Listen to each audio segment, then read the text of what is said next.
नमस्कार, जय भीम, जय संविधान. मी सरस्वती दिलीप चौगुले, बहुजन पॅथर सेनेमधील पश्चिम महाराष्ट्र अध्यक्ष आहे. आजकाल जे मुलींच्या बाबतीत घडायला लागले हे खूप वाईट आणि दुर्दैवी घडायला लागलेलं आहे.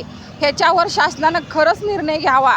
आणि आम्ही आजपर्यंत एकनाथ शिंदे साहेबांना आम्ही देव समजत होतो आणि आमचा भाऊ मानत होतो. जर एकनाथ शिंदे साहेबांचे खरोखरच त्यांच्या बहिणीच्या मुलगीवर जर असा अन्याय अत्याचार झाला असता तर एकनाथ शिंदे साहेब गप्प बसला नसता. त्यांना तसाच जसं आम्हाला लाडक्या बहिणी म्हणतोय तसंच आमच्या मुलींना सुद्धा भाच्या लाडक्या समजावं आणि त्यांना योग्य ते न्याय द्यावा ही विनंती करते. आणि दुसरी गोष्ट, महाराष्ट्रात अनेक खूप महिलांवर अन्याय अत्याचार होत चालल्यात. तसेच महिलासुद्धा खूप अन्याय अत्याचार करत आहेत.